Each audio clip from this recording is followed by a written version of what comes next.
When you are diagnosed with high blood pressure or whatever the condition is, you need to be following what the doctors are telling you, are recommending, and if you do your own research, which you should always be doing, like Jock just described what he did to help himself, you need to make sure you're consistent with those things. And even afterwards, like there were so many restrictions that I had, what I could eat and different things after I had my transplant. I'm pescatarian now, pretty much vegetarian. I mean, fish at times, but there was just so many restrictions on things I could eat. I couldn't do anything. I can't do anything raw anymore. Sushis and anything in the raw. I have to make sure everything is cooked to a certain temperature, prepared to order things. So it's changed my whole way of living. As opposed to grabbing a burger and all. No, it's just because I have to watch everything, and because now for me, I'm always conscious on how my medication. I'm on rejection medications the rest of my life, and every month I have to get labs done to just make sure I'm living well. So that keeps me going every day. Like, okay, every time I take my medication, I look down and just say, all right, let's go, because I have to take it 9 o'clock at night, 9 in the morning, and so there's things you have to follow up even when after you've had your transplant.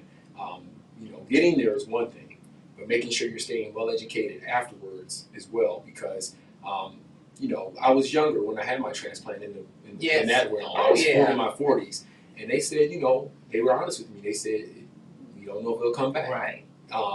Once you get older, it may come back. So I always keep that in my mind. Like, I'm doing everything. I'm like, but if it does, I'm going to be ready, because I'm staying healthy. I'm doing the best I can to stay healthy and keep stress away as much as possible, because stress is a big thing as well. So it's a lot of things that play factor in the post-transplant just as much as pre-transplant. And again, like even with my situation, when they said you need to have surgery right away, and I was, and like you're saying, the biggest thing you do is you say, okay, I don't ever want to be in this situation again. And what are all of the things that I can do? And one big takeaway that, again, I hope to really, bring forward all of the work, the people that I bring on the platform, like you, Linda, and all the work that you all are doing, is that these are things that should be implemented in our lifestyle. And not just, well, okay, I got this situation, let me just get through it.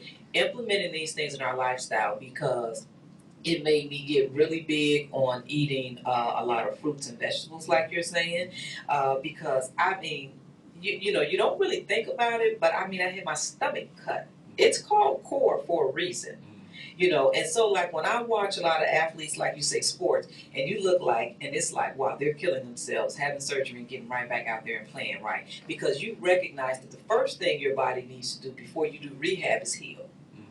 And I took that so seriously, and eating, exercising, and just really paying attention to the things that I eat and the things that I do and the spaces that I'm in, because going and really you take 2-3 months off work, but you really need more than that, because it's like your body has to go through this whole change, and it's just like so making it a lifestyle. Not to interrupt you, but my doctor said, because I was lifting weights and things like that, I was trying to go back and start lifting. They were like, you have to watch it. Your incision is still mending. This was a year or something later. They were like, your incision is still mending. You got to still take care of yourself.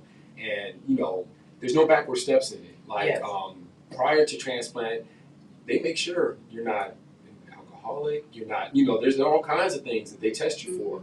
Smoking, different things like that. You got to be free of that in order to be transplanted. And then afterwards, you go back to certain things. Things can come back. And so that stays in my mind too. Even though I didn't socially maybe some other things, I didn't do a lot of things to bring something on me. But I definitely watch everything now. But yet I also I don't make some people even say, I'm gonna drink, is that okay? I'm like, that has nothing to do with, I'm still Jacques. It's not nothing to do, but you have to watch things that you put in afterwards and stuff just as much as you did prior, because it can affect the body again. It can change things in other areas too.